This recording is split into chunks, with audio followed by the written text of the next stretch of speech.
I asked, thank you. I asked the question of Spirit before I came today, and I had two questions. What was my purpose for speaking at this conference? And my head filled up with all the reasons of why my work could perhaps be of use to you. But the only answer I got was to speak. I then asked, how do I share my journey and experience with you in the best way? And the answer was to just speak my truth. So I'm going to share with you my journey and experiences and how I've come to be working in the way that I do with people and their homes, and helping them to understand how what is contained within their inner temple is outpictured in the places that they call home. And it comes from both the conscious and the unconscious aspects of the self, that how we are does get outpictured in our homes. And by being invited through someone's front door, through that entry portal into their inner world, their deepest secrets can get revealed. And it's one of the ways that I can help facilitate people to see what patterns are actually holding them back from really optimizing their soul journey here, this lifetime. And often it's the clearing of patterns of many lifetimes that we've come here to do this time. And it's very difficult to see our own stuff. Sometimes it needs someone else who can come in and gently show you to seeing what's perhaps hidden from self, and that you can release the pattern and move on to the total magnificence of being able to live totally in your heart. So I ask you to just close your eyes and tune in to how you're feeling in yourselves at this moment. How do you feel as your body rests on the chair with your feet on the floor? How does this space feel? And what is happening in your energy fields as they are outside of your body? Do they feel expanded? Do they feel contracted? Do you feel tired? Do you feel energized? How much of you is fully present here?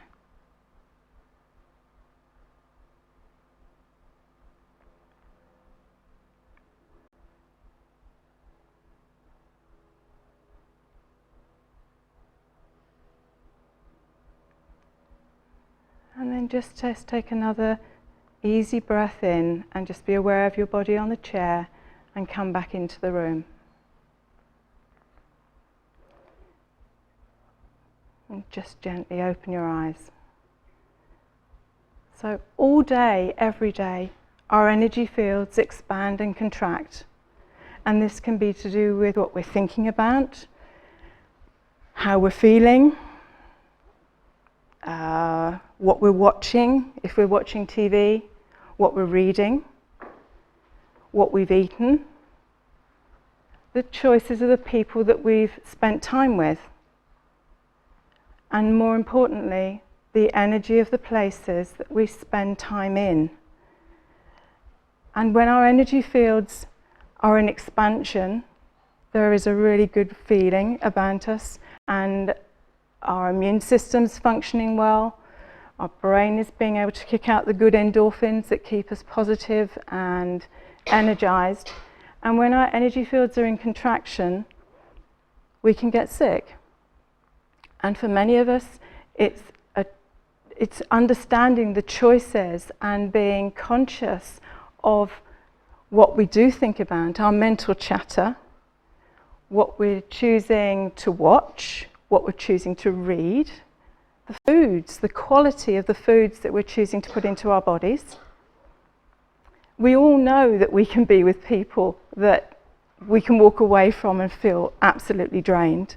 And we know the people that really energize us. So it's mastery of our choices, because these are all things that we have choices to a degree about, or we can learn good techniques which actually can deal with any energy dips that we notice during our day. I mean, just for instance, something as simple as having a little box of Tic Tacs by the desk, and you've had perhaps a difficult phone call or a difficult thought process, just by rattling the little packet of Tic Tacs or one of those eggs, you know, that musicians use, little shakers, completely change the way your energy is. So it's little techniques like that. I always used to find that if I went to B&Q, for instance, I'd get into the middle of B&Q and I'd think, oh, just get me out of here, because there would seem to be like a magical vortex that happened in the middle of B&Q in particular, that my energy would drop. So just it's those sort of energy management things that we can do on a day-to-day basis that help us stay good and positive. And knowing too, things like being able to have a saltwater bath, which will immediately cleanse the body.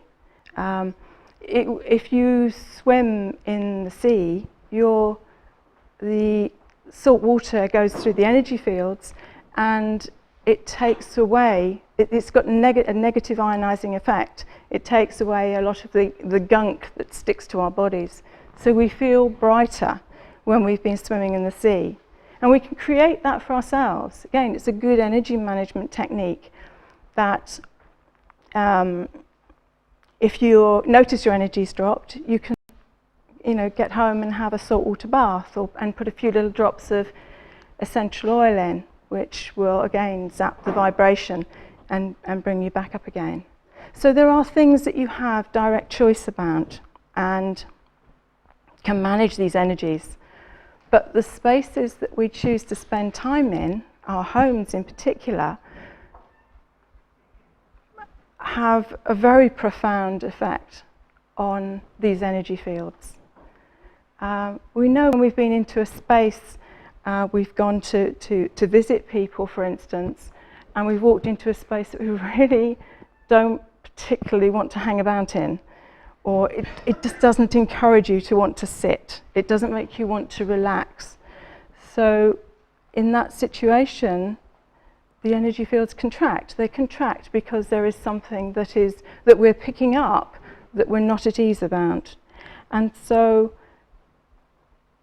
if an energy field sits normally 6 to 8 inches away from the body, it will contract right in and create a safe place for you, but it means that you don't have an expansion in your world. So choosing and recognizing these things means that we can also have a look at our own homes and our own spaces and how they hold the story of our inner world outpictured. Excuse me, I just have some water.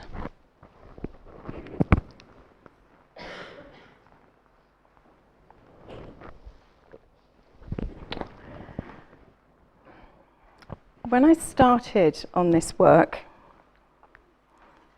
I was a wedding dress designer.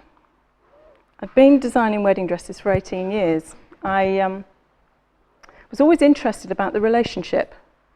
How did people meet this special person that they were going to journey with? And they'd come back with the most amazing stories of how they happened to be in a particular place at a particular time, talking to somebody, and this special person arrived. And that started me off in this inquiry about what we attract. What is it that draws us to that experience and the person that comes into our lives? And the wedding dresses sort of morphed. I started doing numerology and looking at the birth dates of the bride and the groom. What were their gifts? What was the exchange in the relationship? And then I moved into using crystals to work through the heart chakra on the bride, creating a story for her and understanding the deeper meaning of the relationship. And the last shop that I moved into was obviously, my time of making the dresses was up, but I was needing a direction. And so the universe decided that I was going to have this particular shop, which was on 3 floors. And there was the basement, which I kept my fabrics in, the first floor, which I had as my retail showroom, and the top floor was my workroom. We hadn't long moved into the shop, and there was a general discomfort amongst the staff about going down into the basement. It was cold in the basement, but it was beyond cold. It was chill. It was a real chill to the air, which I've since come to understand is a pretty standard sort of feeling if there's a spirit energy in the space. But we got to the point where things would move along the rail, or the doorbell would go, and you'd get downstairs and there'd be nothing, and you'd open the door to the street and look up and down, and there'd be nobody apparently that was going to come into your shop for a wedding dress. And then the staff wouldn't stay on the premises unless I was there. And by this time I'd realised that I was having to put myself in a bubble to go down and get my fabrics. And that really was my first experience of recognising that there was spirit energy that hung about in spaces. This was an 1870s house, what was a house initially, in Romsey. And it was Spirit's way of telling me that I was morphing here. I was going to have to move from my one understanding of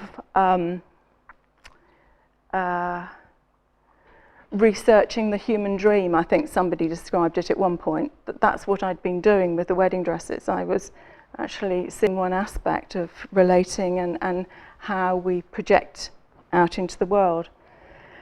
And I eventually found somebody who could come and help me in my understanding of the energy in this space.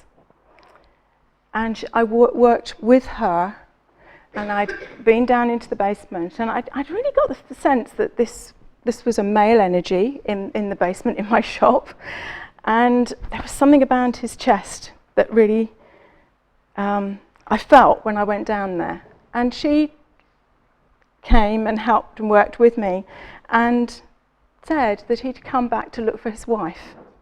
He'd not been happy to go. He'd died of emphysema, so I thought, aha, and it's a him. I've got this bit right. There's something that I'm being told here. And this was probably 12 years ago now, which it's just an interesting introduction. It was like a way of being shown clearly the transition that I needed to make. And I sensed him as she talked him up the stairs. I sensed him at the top of the stairs down to the basement, and we brought him into a circle of light, and she talked him up through a ladder, and I could see him at the top of the ladder, and then all of a sudden he just popped and went. And the whole energy of the shop changed. The basement was always cold, because it was cold, but it wasn't chill cold. And very shortly after that, I ceased making wedding dresses, and I let the shop go and started working much more with the energy therapies that I'd been training in. I'd been working with Reiki and Sikhem and Pranic Healing. And people used to come for the wedding dress fittings, and I didn't realise at the time, but I was working right in the energy fields of the body. When I was fitting the toile, I was really extremely privileged to be able to, for them not to feel uncomfortable, for me to actually be pinning the dresses on the body. And they'd say, I don't know why, but I feel so much better. I can't wait to come back for my next fitting. And I really hadn't understood, the whole thing. It was a curiosity, a draw for me with energy therapies and looking at meditation and an inner process. I was searching for myself. I could put the focus out on my family and say, well, my daughter's got asthma, so I'm looking for something that will help her with her asthma. But actually, I was learning tools for me in understanding energy, understanding how energy worked, how attraction worked. So for a little while, after I stopped making wedding dresses, I worked as an energy therapist. And I started to recognize that people would come for therapy and they'd hold the charge of the therapy and then they'd go home. And so the question started to come, what was it that when they went home they seemed to slip back? There was something that was, it was like they'd hold it a little bit. And I seemed to get quite a few people that had ME.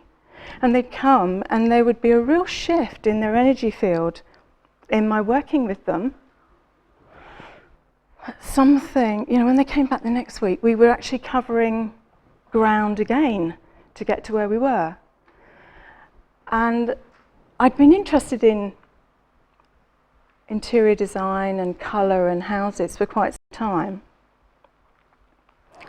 So I started to join the dot that there was a matrix of them that was outpictured in their homes that was holding the pattern of whatever it was that they were presenting. And therefore, by doing working and doing therapy with them, there was this shift. But when they went back, it was like they'd slid back into the glue or the frame, the matrix of their thinking and their behavior and their emotional patterning that was part of the cause of the physical problem that they were presenting with. So that little lead on led me to do some professional training in interior design work, but I also specialised in creating sanctuary spaces for people and working in a more energetic way. Did some training with Feng Shui and Vastu, and started to deepen the dowsing skills that I'd been developing for the last 10 or 12 years in helping to identify and work with people in a much deeper way in connection with their homes. So that's really where I'd got to, and how interior alchemy was born, in the fact that the alchemy of what's going on in here gets outpictured in our homes, and transformation in our homes changes what's in here. So it works both ways. It's a really sweet weave of how do we get to this place of being much more open to work with our own energy and really optimize our own soul journey this lifetime. How do we clear up any of the debris that we're still carrying? How do we shine and polish the diamond of our heart? How do we polish the chitta, the mirror that the Eastern philosophies talk about? And they talk of the clouds on the chitta, things that dull our radiance, that stop us from really being able to be who we've truly come here to be. So by working with clients in their homes, I'm able to help them with in both ways, by helping them to see inner stuff that has been outpictured in their spaces that they don't have knowledge of at a conscious level. It's hidden. We can't see our own stuff. It's very much more difficult for us to do that.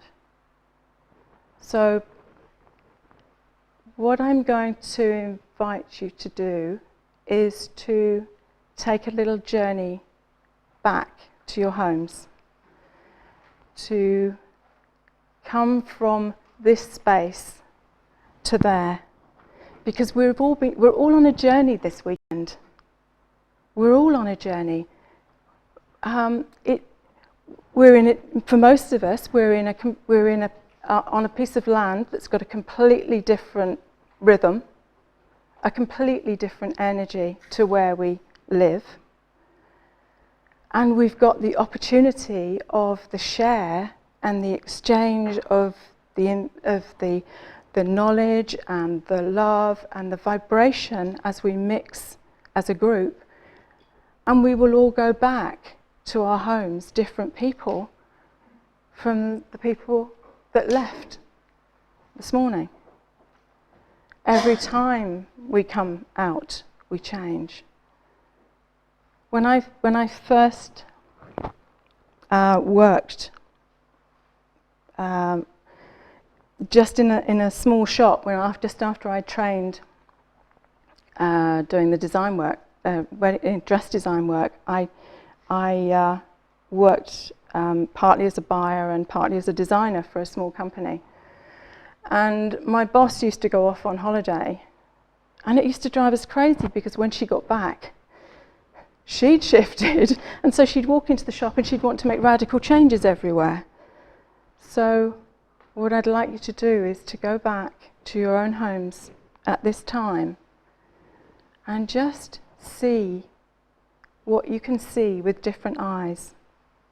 When you're in something, you don't have clear vision. When you're outside of it, you've got the opportunity to go back and change, to change that area of the house that might be holding clutter, which is stagnant energy. You might have boxes of stuff that are unsorted, because unsorted stuff is part of our journey that we've really not wanted to deal with, or we've just, hived off onto a shelf or in a cupboard somewhere. Take a look at your front door of your house. The front of our house is our face to the world. The front door is the portal. That's where the chi comes through into your house, in whichever house you want to look at it in, whether it's this one or the physical house that the bricks and mortar house that you're living in. Does the bell work? Is there a light? Is it freshly painted? Can somebody find it? Do you want to be found? It is the next face of you to the world. So let's just make this trip and see how your space feels, what insights your house can give you at a distance. So you're all held in safe space in this little journey. And so I just invite you to just mentally take yourself back to your home. See where you land, and just see if there's anything that really pops up that comes to mind.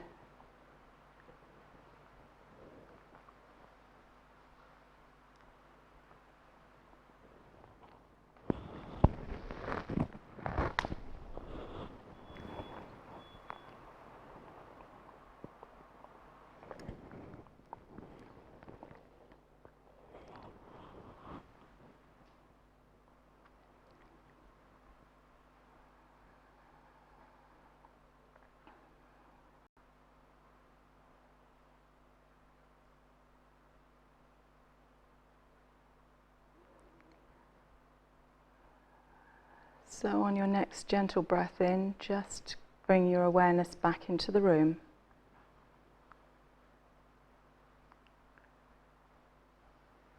And back fully present with us.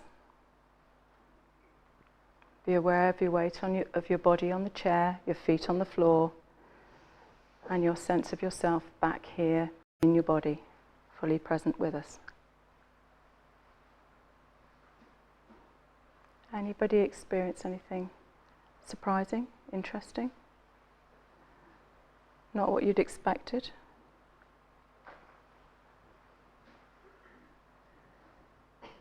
Was everybody able to actually get into their homes? Wonderful. We've done this journey with some people that actually haven't actually been able to get into or through their front doors. So you're all pretty aligned with your spaces. Does anybody not feel at home in their home? Yeah. Okay. Any sense of why that is for you?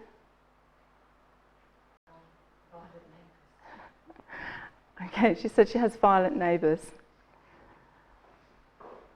Yeah. And that's disturbing. Yeah. I feel I've been camping for far too long. Yes. And I have boxes of stuff which I will eventually get around to sorting out, but never do. Occasionally visit to a dump or visit to a charity shop. Yeah. Gradually it's going, but there's a lot of clutter. Yeah. Because it's all going to be moved to the one home which I really want to be in, but I just haven't got around to doing it. So it's like camping. Yeah. So the gentleman says he's been camping for far too long and is waiting for the right house or home to find home. Home. Yeah. It's got to be the right house. Yeah. I I think. don't know where that's going to be, but that's just the sort of thing for me at the moment. Yeah. I just don't know where I want to be. Yeah. And I think for some of us there is this searching for home on whatever level it is. There is that searching for that place of coming homeness within our souls.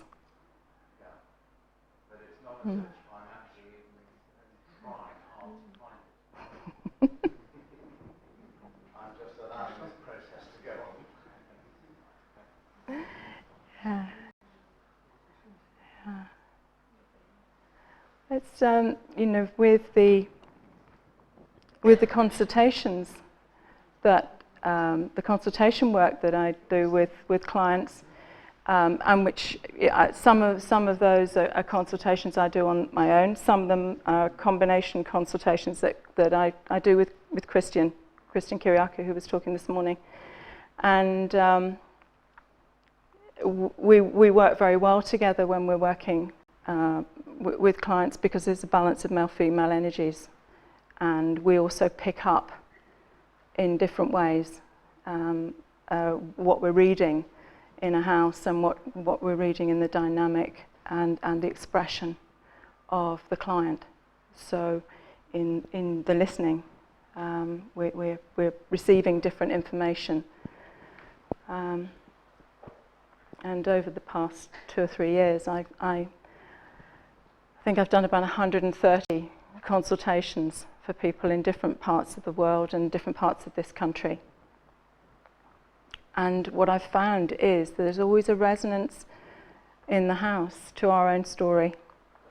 And also I've found increasingly that the clients that are drawn to us have also got a resonance with my story or Christian's story. So it's there's a sort of a circle that goes on here in the shift and learning and understanding. And there's sort of a cycle that goes. We will get a series of clients, as we did last year, that had had childhood abusive situations, and one client in particular had found herself buying a property that had been a drug den and a brothel at one point, and it had been bought by a slum landlord who had done it up. This was just on the outskirts of New York, and who'd done this property up and then sold it. And of course, she'd walked in, and it had felt like home because there was a frequency in her field that carried that story of abuse. And so it felt familiar. It felt like home. So she was able to move in, but once she'd moved in, there was one particular room that even the cat wouldn't go into. She couldn't stay in there. It just remained empty.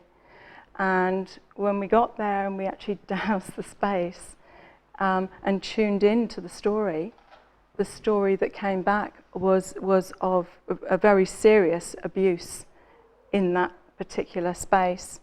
And that moving in there had brought the memory, which this client had forgotten completely of her childhood journey, and she was able to get help for that, but also through the harmonizing and clearing of the energy in this space and the clearing of this memory held in the space, that everything shifted, everything changed.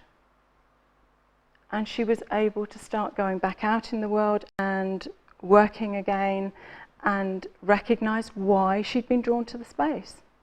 Because there is, what is it? What is it that makes us, when we go to buy a house, we might go and look at a dozen different houses. They might have the same accommodation. They might be in the same sort of area. But what is it that makes one feel like it could be home? That there is, our soul can rest. A lot of times we know before we've even walked through the door that this is it. I'm going to have this house. What is it? What is it that's attracted us? What is it that's made it feel so? Now, for that particular client, there was a resonance in the field. Other people would have walked into that particular flat for sale and have gone, whoa, no way, I wouldn't want this one. But she did. And yet it was a very destructive space. But it served her in bringing her to the place of healing and resolution on the wounding that she was carrying. So when we get a phone call from somebody who says, since I moved into this particular house, my life's gone pear-shaped. My health isn't good, or my relationships, my very rock steady relationship has fallen apart, or I had a very successful business and it's just disappearing in front of my eyes, all since I've moved into this house. There is usually something that the soul has drawn us to. The house is radiated, and we've matched it. We've taken that journey, and the house will work with us. And once we've got it, we can move forward. We can clear it. We can move forward. And it's a fascinating view. It's like turning things around. And we've done a lot of. One of the places that we went to, again in America, was a long-held story on the land. We got called to work with a client who was having a lot of battles in her family. She and her sister were at loggerheads. Her brother had died of schizophrenia. And they were living in the suburbs of New Jersey. So we arrive, and she'd warned us that her sister had had some training in sort of Hawaiian voodoo, magic-y sort of stuff. But they were all living in the house together. And when we arrived, the sister was stood at the end of the driveway, and she was completely Native American Indian energy. And the client that we'd been called to work with was white American. And they were playing out the story of the land. The house was built on a Lenape Indian trail. The deer trail was still through the garden. It was an ancient site of a massacre. And they'd moved from Long Island to this place. Something had pulled them to this place. And half the family were resonating and carrying the frequency of native people, and the other half were very much, the white settler. And the battle was playing out as a dynamic still. It was still running. And we started the work, and I could hear drumming. I'd not experienced that before, but I could hear drumming, like Native American drumming. And I thought they're in celebration that we're resolving the stuff that's presenting in this house. But fairly swiftly we realised that it was war drums. And there was a lot of the whole old story and pattern that was actually being brought to life for resolution as we worked. And by the time we'd finished and had got to the basement of the property, things had really begun to get really calm and clear in the space. And we went into the garage, and there was and like all American places, it was a big garage with lots of stuff.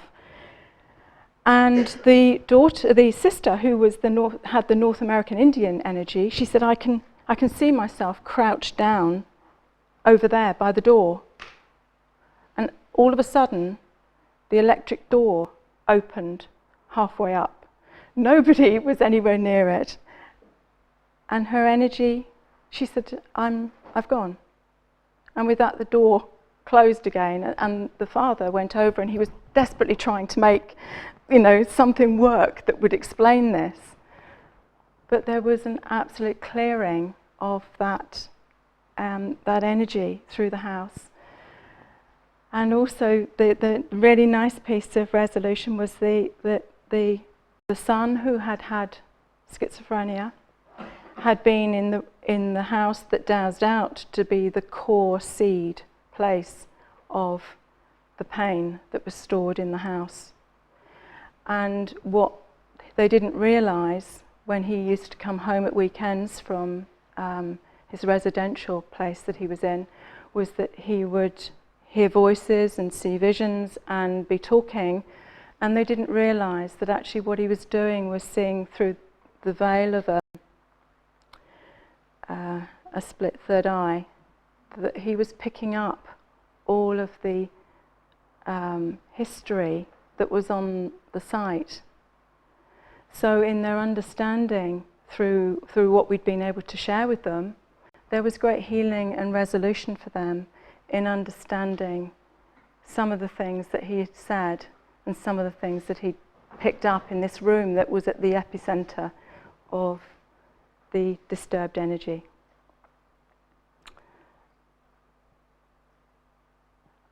I don't think that came to the point of a totally happy ever after story, but the sisters were actually able to embrace by the time we left, and there was a great sense of peace and ease in the household. And the resolution piece from the outside was that they created a sacred mandala in the garden. We dowsed for a place in the garden that was appropriate, that would honour what had happened on the land, and create ease for onward journey for them. So I'm saying that you know, the stories and why we end up sometimes in the places that we end up are just quite magical, and they offer huge resolution for our ongoing journey. So to finish, I thought we could start with just a little meditation, and just to bring you back to completion. Thank you.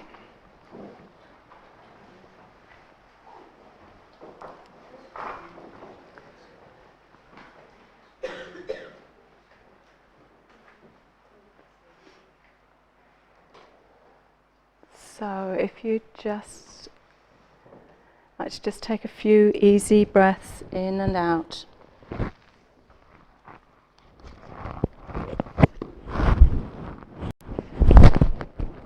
And just be very aware of the weight of your body on the chair and your feet on the floor.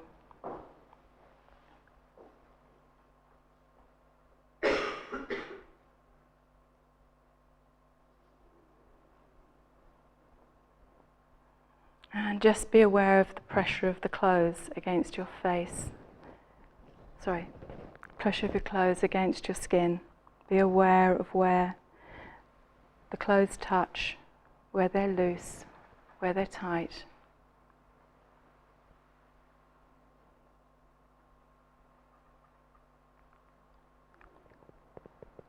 And just be aware of the play of the air on your face and on your hands.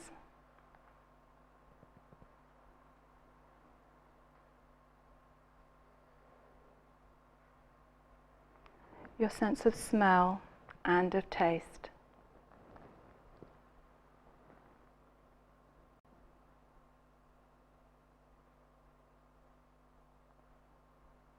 And then just be aware of all the sounds in the room. And just gently expand your hearing out beyond the room and into the vicinity of the village.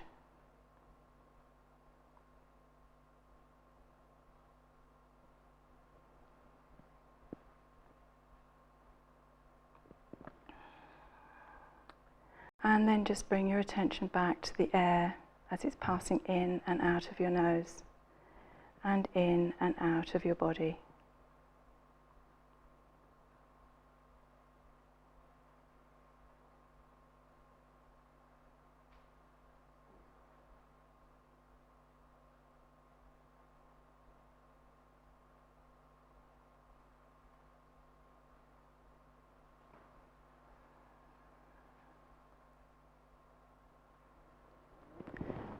And then just take your attention to your heart.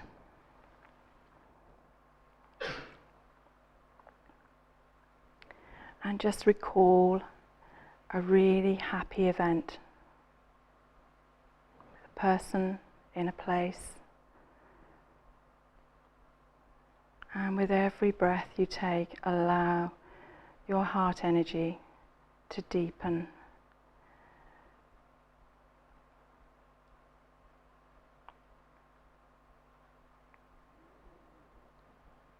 As you remember that happy event.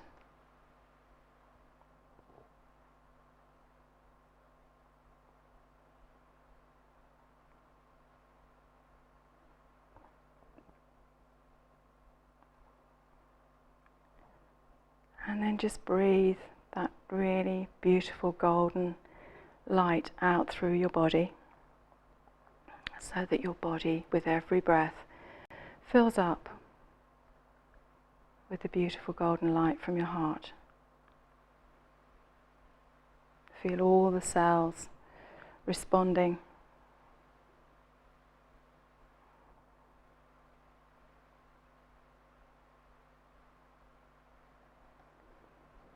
And then just breathe that energy out to everyone in the room here.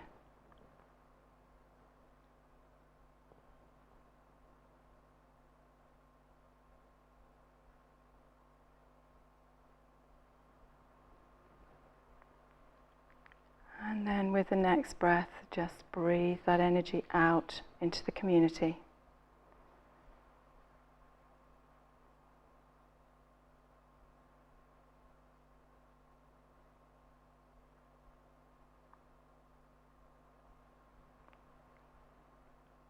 And breathe it and send it to anyone that's within your circle that you know can do with that extra blessing just now.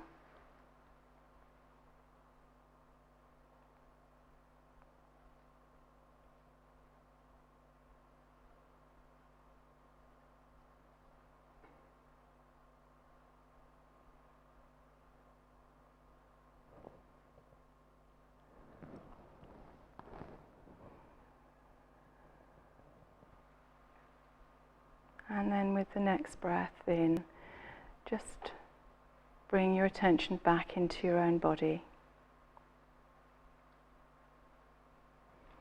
And be aware of the weight of your body on the chair and the feet on the floor. Just gently wriggle your fingers and your toes.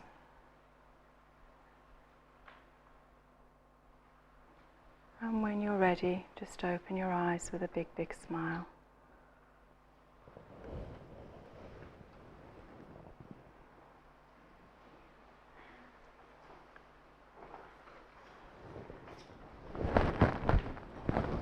So thank you.